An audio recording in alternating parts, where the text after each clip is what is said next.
Saya pernah berpikir bahwa cinta hanyalah ilusi yang diciptakan oleh lagu-lagu dangdut lama, sampai hari itu tiba ketika tapannya menusuk jiwaku seperti pisau panas. Di tengah hiruk-pikuk pasar malam Jakarta, di mana aroma sate ayam bercampur dengan bau keringat dan mimpi-mimpi rusak, aku melihatnya, seorang pria yang membuat hatiku berhenti sejenak, seolah dunia ini hanyalah milik kami berdua. Tapi oh, betapa naiknya aku, karena cinta itu bukanlah akhir bahagia, melainkan badai yang akan menghancurkan segalanya yang aku pegang erat. Aku, Arye, lahir dan besar di kampung kumuh pinggiran Jakarta, di mana hidup adalah perjuangan harian melawan banjir dan kemiskinan. Ayahku seorang buruh pabrik yang jarang pulang, ibuku penjual gorengan di pinggir jalan dan Aku hanyalah anak bungsu yang bermimpi melarikan diri dari realitas ini melalui buku-buku bekas yang aku pinjam dari perpustakaan sekolah. Tapi mimpi itu terasa semakin jauh ketika aku menyadari bahwa hatiku tak pernah berdegup untuk perempuan manapun. Di masyarakat kita, di Indonesia yang penuh dengan norma agama dan tradisi, hal seperti itu adalah dosa besar, sesuatu yang harus disembunyikan lebih dalam daripada rahasia keluarga. Aku sering bertanya pada diriku sendiri di malam-malam sunyi, mengapa aku berbeda? Mengapa Tuhan menciptakanku seperti ini jika hanya untuk menderita? Pertemuan kami dimulai di sebuah kedai kopi kecil di kawasan kota tua. Saat itu hujan deras mengguyur Jakarta, membuat jalanan banjir seperti biasa. Aku bekerja paruh waktu sebagai barista, mencampur kopi luwak yang mahal untuk para turis dan pebisnis.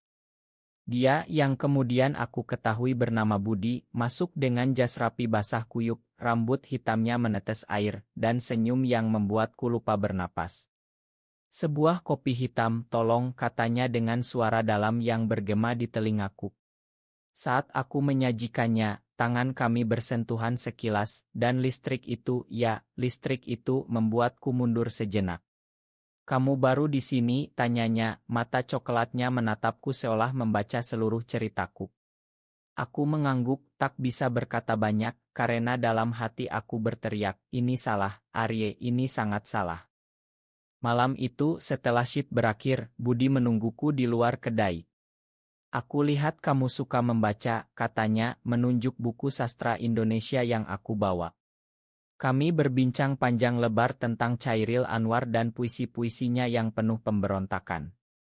Untuk pertama kalinya, aku merasa dilihat, bukan sebagai anak miskin atau pemuda aneh, tapi sebagai manusia utuh.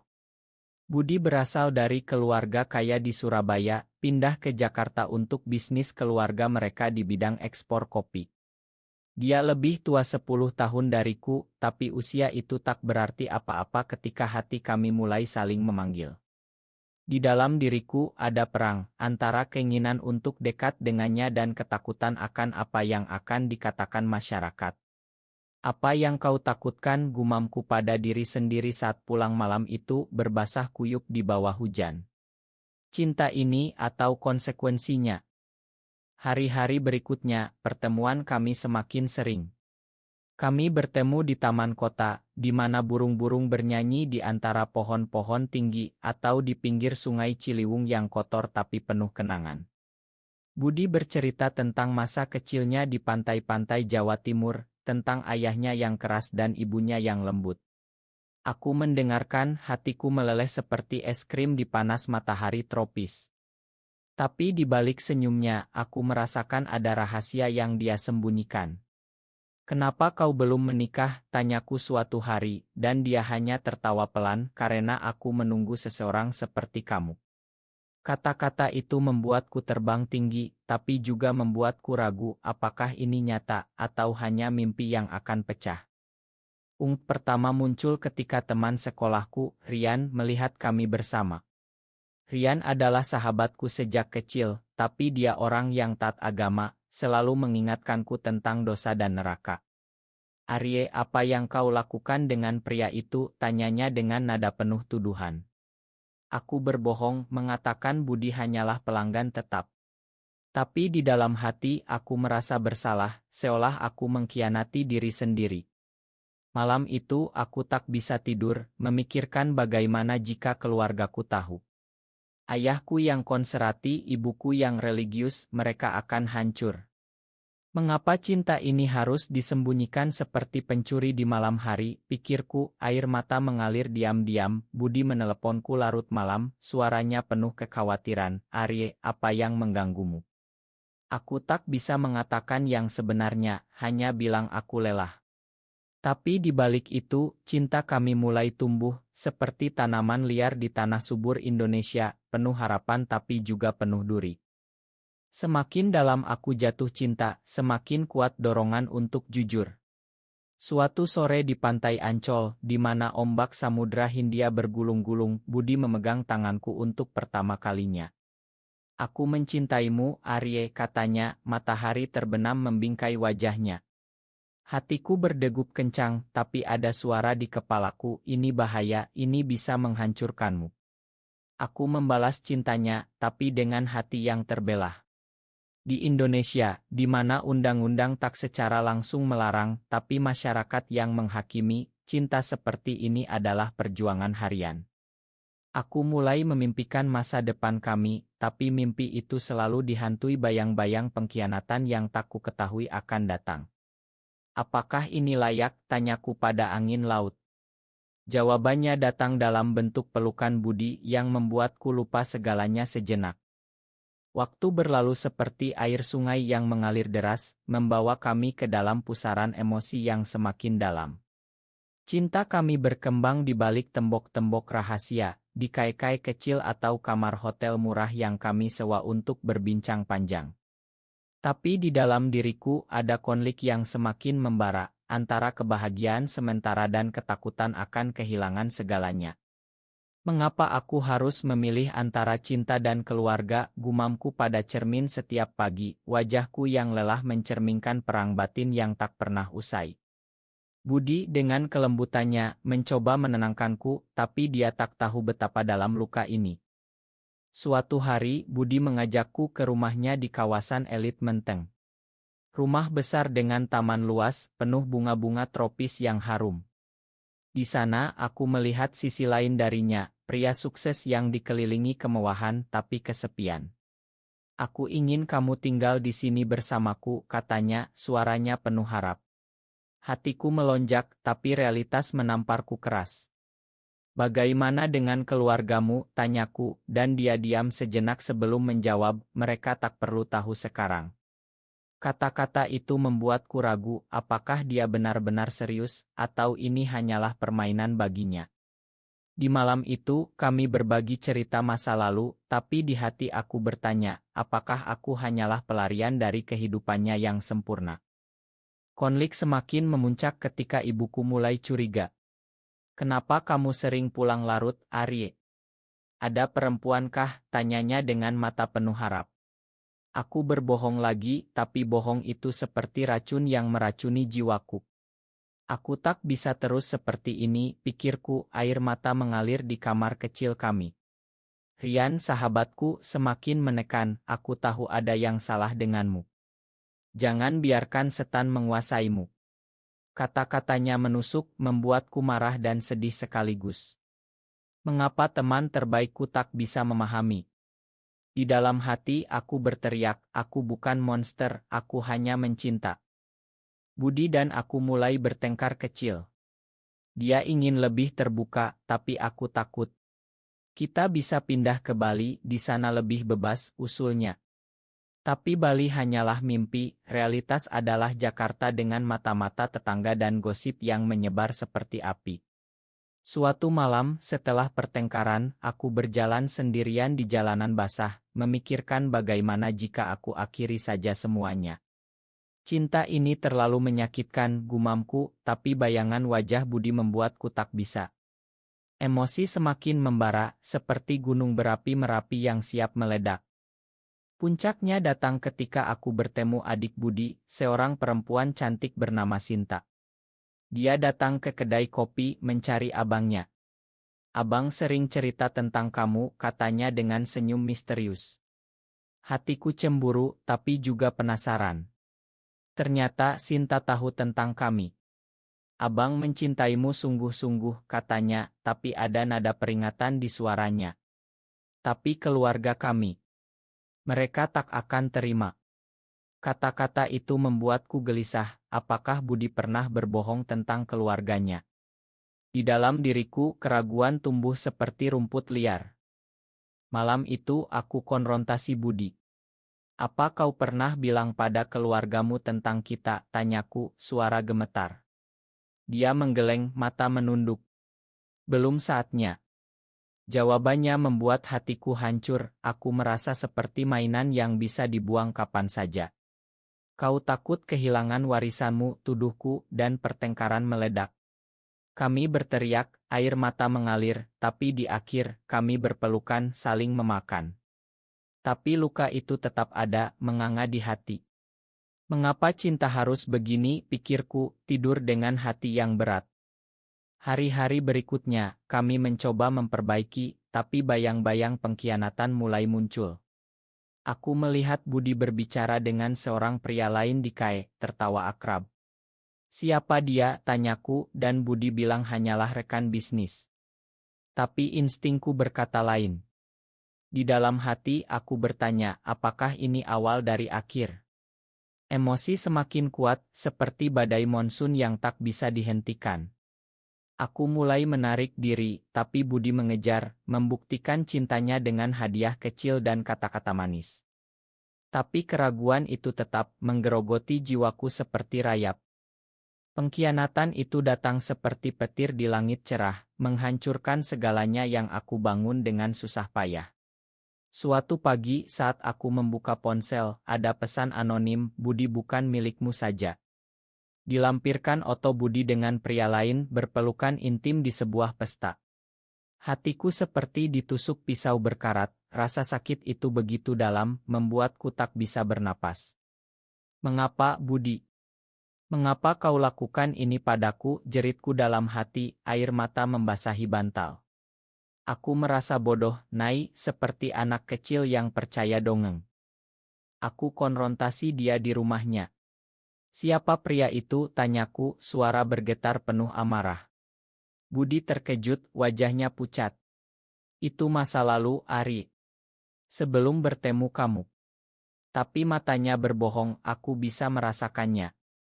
Pertengkaran meledak seperti gunung berapi, kata-kata kasar beterbangan. Kau pengkhianat, tuduhku, dan dia membela diri, aku mencintaimu, tapi aku manusia biasa dengan kesalahan. Kata-katanya tak cukup, hati aku sudah retak. Di dalam diriku ada badai, antara cinta yang tersisa dan kebencian yang tumbuh. Aku tak bisa memakan ini, gumamku, meninggalkannya sendirian. Setelah itu aku jatuh ke dalam jurang depresi. Hari-hari berlalu tanpa makna, aku berhenti bekerja, hanya tidur dan menangis. Ibuku khawatir, apa yang terjadi, nak, tanyanya, tapi aku tak bisa cerita. Rian datang mencoba menghibur dengan ayat-ayat suci, tapi itu hanya membuatku semakin marah. Mengapa Tuhan biarkan aku menderita seperti ini, tanyaku pada langit malam Jakarta yang penuh polusi. Emosi membara lebih kuat, seperti api yang melahap segalanya. Aku mulai mempertanyakan segalanya, cinta, kehidupan, bahkan keberadaanku. Budi mencoba menghubungiku berkali-kali, tapi aku abaikan. Suatu hari, dia datang ke rumahku di kampung kumuh itu. Arye, dengarkan aku, pintanya, mata merah karena menangis. Kami berbicara di gang sempit, di mana tetangga bisa mendengar. Dia mengaku pria itu adalah mantan kekasihnya, tapi pertemuan itu tak sengaja. Aku tak pernah selingkuh, katanya. Tapi keraguan tetap ada, apakah aku bisa percaya? Di hati aku, perang semakin sengit, antara memakan dan melupakan. Konflik mencapai puncak ketika keluarga Budi tahu tentang kami. Ayahnya, seorang pengusaha konserati, marah besar. Kau bawa malu keluarga, bentaknya pada Budi melalui telepon yang aku dengar. Budi diusir dari rumah, kehilangan dukungan finansial. Dia datang padaku hancur. Ini semua karena aku mencintaimu, katanya. Hatiku luluh, tapi juga takut. Apa kita bisa bertahan, tanyaku, dan dia memelukku erat. Tapi di balik pelukan itu aku merasakan beban yang semakin berat. Aku mulai mencari jalan keluar, berbicara dengan komunitas rahasia di Jakarta. Mereka cerita pengalaman serupa, memberi harapan. Tapi di dalam, aku masih bergulat, apakah cinta ini layak untuk semua penderitaan ini? Emosi semakin dalam, seperti samudra yang tak berujung. Budi dan aku mencoba memperbaiki, tapi luka pengkhianatan itu tak menganga, membuat setiap sentuhan penuh keraguan.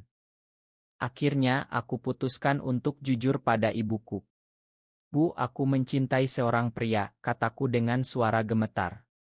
Ibuku diam, air mata mengalir. Nak, mengapa kau tak bilang dari dulu, katanya, memelukku. Ternyata dia sudah curiga dan meski sulit, dia mencoba memahami.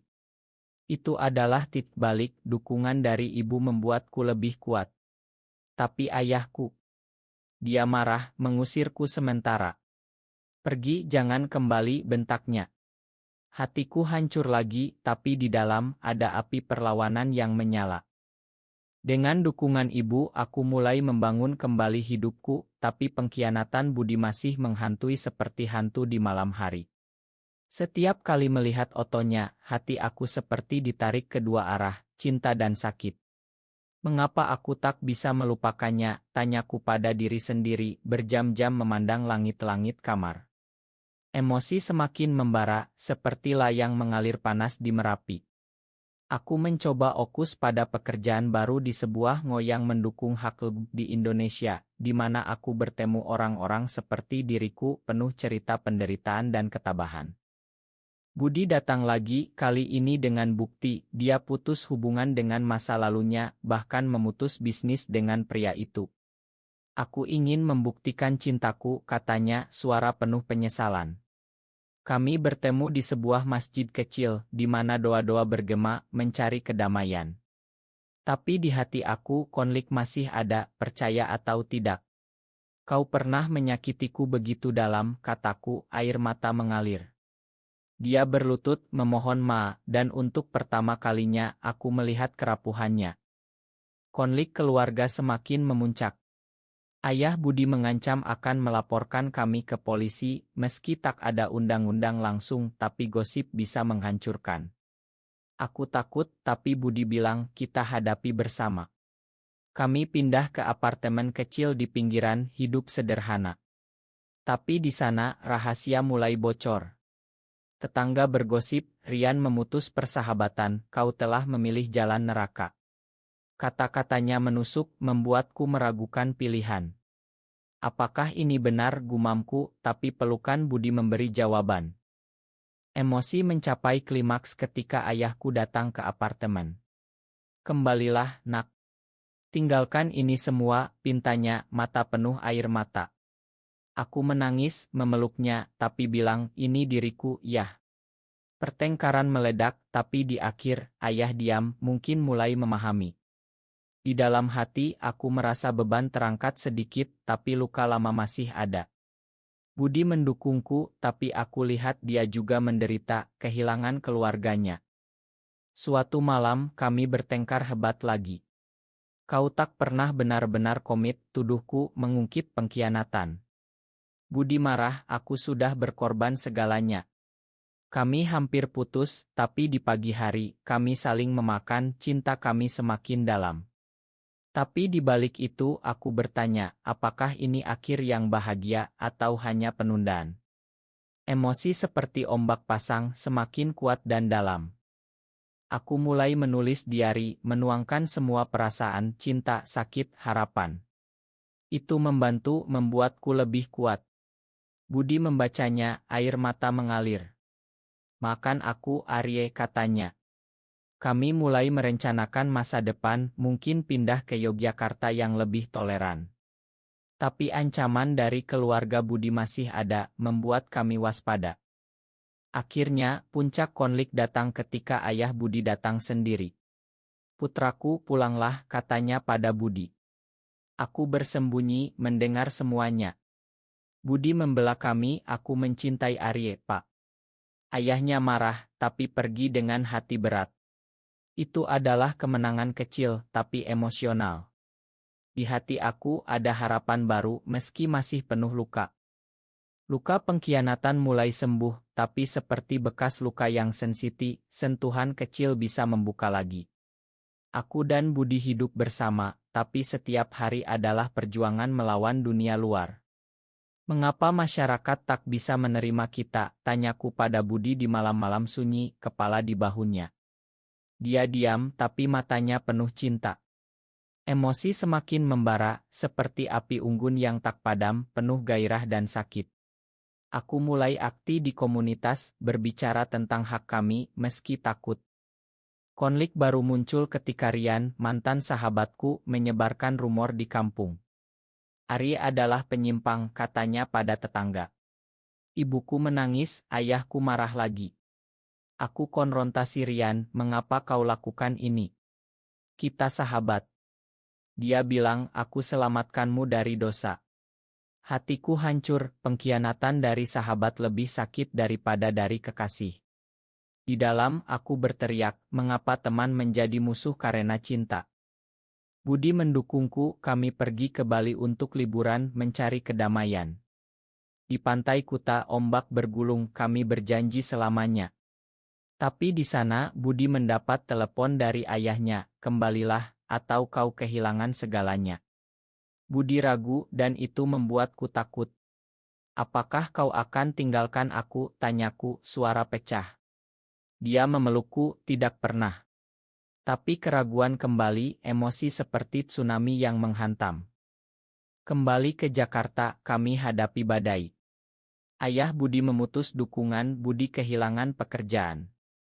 Kami hidup susah, tapi cinta kami semakin kuat. Ini ujian, kataku meski hati lelah. Dingo, aku bertemu mentor yang bilang, cintamu adalah hakmu. Itu memberi kekuatan. Tapi di malam hari, aku menangis sendirian, mengapa harus begini sulit? Puncak emosi datang ketika ibuku datang ke apartemen membawa makanan. Aku terima kalian, katanya pada Budi. Air mata mengalir, kami bertiga memeluk. Itu momen indah, tapi ayahku masih menolak. Budi menelepon ayahnya, membela kami lagi. Pak, ini hidupku. Ayahnya diam, mungkin mulai luluh. Di hati aku, harapan mekar seperti bunga di musim hujan. Tapi pengkhianatan lama masih menghantui. Suatu hari, pria dari masa lalu Budi datang, meminta maaf. Aku tak ingin rusak hubungan kalian, katanya. Aku marah, tapi Budi menenangkan. Kami bicara panjang dan aku makan meski sulit. Emosi mencapai kedalaman baru, penuh pengampunan dan cinta. Akhirnya, kami putuskan untuk terbuka lebih luas, bergabung dengan Parade Pride Rahasia. Di sana aku merasa bebas, meski takut. Budi di sampingku, tangan bergandeng. Ini kita, katanya. Hatiku penuh, emosi seperti sungai yang mengalir tenang setelah badai. Dengan pengampunan cinta kami bangkit seperti poeni dari abu.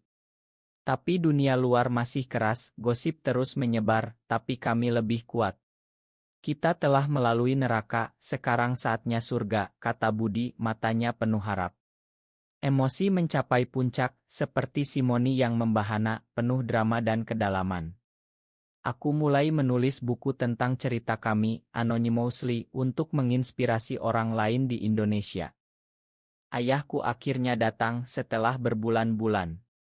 Aku tak paham, tapi aku tak ingin kehilangan anakku, katanya, memelukku. Itu momen personel, air mata mengalir deras. Ayah Budi juga luluh, meski lambat. Selama kau bahagia, katanya melalui telepon. Keluarga kami mulai menyatu meski rapuh. Di hati aku ada kedamaian, pengkhianatan masa lalu menjadi pelajaran. Rian meminta maaf, aku salah, Ari. Kami berdamai meski tak seperti dulu. Komunitas menjadi keluarga baru mendukung kami. Budi dan aku merencanakan pernikahan simbolis di Bali di bawah matahari tropis. Ini akhir yang bahagia, tanyaku.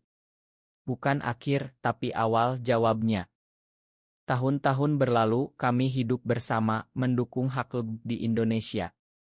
Cinta kami menjadi simbol harapan bagi banyak orang. Di dalam hati aku bersyukur, dari pengkhianatan lahir kekuatan. Cinta sejati ada, meski penuh luka, gumamku memandang budi yang tersenyum.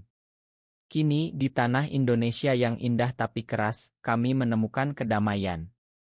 Cerita kami berakhir dengan pesan personel, cinta tak mengenal batas, dan pengampunan adalah kunci kebahagiaan.